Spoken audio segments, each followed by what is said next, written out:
ഹരിയോം എല്ലാ നാരായണന്മാർക്ക് വിശ്വഗുരു ഗീതാ പാഠത്തിലേക്ക് സ്വാഗതം. ഇന്ന് വിശ്വഗുരു ഗീതയുടെ 16-ാമത്തെ പാഠമാണ് നമ്മൾ പഠിക്കാൻ പോകുന്നത്. ഓം നമോ ഭഗവതേ വാസുദേവായ, ഓം നമോ ദേവി വസുന്ധരായ നമഃ.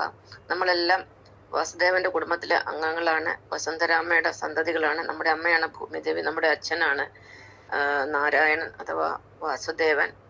അത് നമ്മുടെ വസുദൈവ കുടുംബമാണ്. നമ്മളുടെ എല്ലാ ദുഃഖങ്ങളും ദുരിതങ്ങളും കഷ്ടപ്പാടുകളും എല്ലാ പ്രശ്നങ്ങളും മാറി, രോഗങ്ങളും എല്ലാം മാറി ശാന്തി സമാധാനം ലഭിക്കാൻ നാം നമ്മുടെ ഉള്ളിൽ നമ്മുടെ പിതാവായ നാരായണനെ ഭജിക്കുക. ഇതല്ലാതെ വേറെ മാർഗമില്ല. ഇത് നമ്മൾ പഠിക്കാൻ പോകുന്നത് 24 എന്ന സംഖ്യയുടെ പ്രത്യേകതയാണ്. ഒന്നാമത്തെ പ്രത്യേകത എന്ന് പറയുന്നത് ഒരു ദിവസം പൂർത്തിയാകുന്നത് 24 മണിക്കൂർ കൊണ്ടാണ്.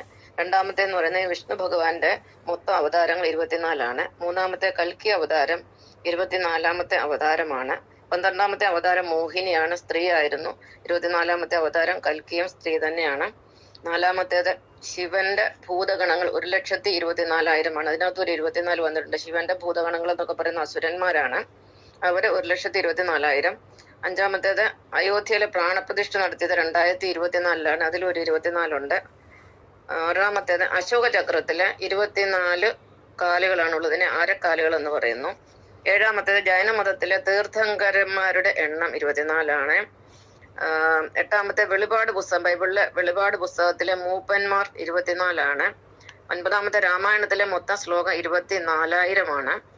10-ാമത്തെ പ്രപഞ്ചരചനയ്ക്ക് വേണ്ടുന്നത് 2,40,00,000 ഭൗമ വർഷങ്ങൾ, ഭൂമിയിലെ വർഷങ്ങൾ.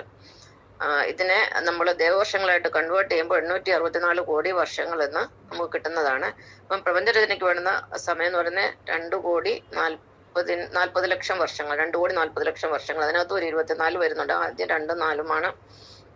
ഇതുകൂടാതെ 11-ാമത്തെ എന്ന് പറഞ്ഞാൽ ആത്മീയ വിപ്ലവത്തിന്റെ സംഖ്യയാണ് 24. അതാണ് 2024 മുതൽ ലോകം മുഴുവൻ മാറുകയാണ്. നമ്മൾ സൂക്ഷ്മമായിട്ട് ശ്രദ്ധിച്ചാൽ നമുക്കാണ് എല്ലാ രാജ്യങ്ങളിലും ദേവന്മാരും അസുരന്മാരും, അതായത് വലതും ഇടത്തും പ്രത്യേകം മാറുകയാണ്. രാജ്യസ്നേഹമൊക്കെ ആളുകൾക്ക് കൂടി വരുന്നു. അതായത് ദൈവത്തിലേക്ക് മനുഷ്യൻ സഞ്ചരിക്കാൻ തുടങ്ങി. അതിന്റെ ഒരു മാറ്റമാണ് നമ്മുടെ കേരളത്തിലെ ഇലക്ഷനിൽ ഇത്തവണ കണ്ടത്. അപ്പൊ 2024 തൊട്ട് ഈ ആത്മീയ വിപ്ലവം ഈ ലോകത്ത് തുടങ്ങിക്കഴിഞ്ഞു. ഇതും ഒരു 24. പിന്നെ അടുത്തത് 12-ാമത്തെ എന്ന് പറയുന്ന ആത്മീയ സംഖ്യയാണ് 24. 24-ന് പിന്നെ സാംസ്കാരികപരമായിട്ടും മതപരമായിട്ടും ദേശീയപരമായിട്ടും ചൈനയിലും ഒക്കെ 24-ന് പ്രത്യേകം പ്രാധാന്യം കൊടുക്കുന്നുണ്ട്. അങ്ങനെ പല കാര്യങ്ങളിലും 24 ഉപയോഗിക്കപ്പെടുന്നുണ്ട്. അതിനാൽ 24-ന് ധാരാളം പ്രത്യേകതകളുണ്ട്. നന്ദി, നമസ്കാരം.